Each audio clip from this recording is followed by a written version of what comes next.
सर्दी का पारा कम हुआ तो सियासी पारा चढ़ने लगा। वफाकी वजीर बराए साइंस और टेक्नोलॉजी फवाद चौधरी ने एक शादी की तकरीब के दौरान सीनियर सहाफी मुबशर लुकमान को मुबैना तौर पर थप्पड़ दे मारा, जिसकी अभी तक कोई वीडियो या तस्वीर मंजर आम पर तो नहीं आई, लेकिन मुतअद्दिद लोगों की जानिब से तस्दीक की जा चुकी है। जमात इस्लामी के सेक्रेटरी इत्तलात कैसर शरीफ ने भी ट्विटर पर पैगाम जारी करते हुए दबे लफ्जों में इस वाक़े की तस्दीक कर दी है और फवाद चौधरी को वजारत थप्पड़ियात करार देते हुए कहा कि कुछ इखलाकियात भी होनी चाहिए। हमारी सियासत में ये कौन सी रवायत ने जन्म ले लिया। आपको बताएं कि इससे पहले फवाद चौधरी ने फैसलाबाद में एक तकरीब के दौरान सहाफी समी इब्राहिम को भी थप्पड़ दे मारा था, जिसके बाद ये मामला काफी देर तक सोशल मीडिया और दीगर प्लेटफॉर्म पर जेरे बहस रहा। यहाँ ये अमर भी काबिल जिक्र है कि मुबशर लुकमान ने अपने YouTube अकाउंट पर 22 मिनट का एक वीडियो क्लिप शेयर किया था,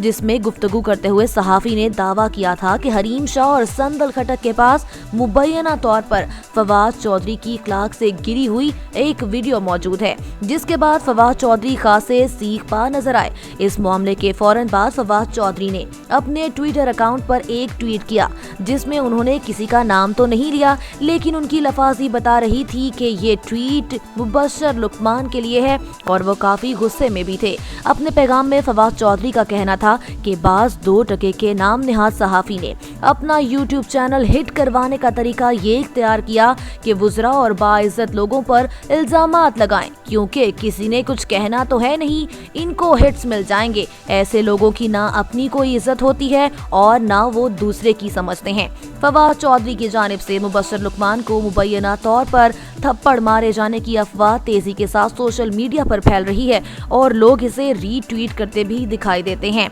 ये वाकया मोहसिन लगारी के बेटे की शादी की तकरीब में पेश आया, जबकि मोहसिन लगारी के जराये से भी इस बात की तस्दीक की जा चुकी है।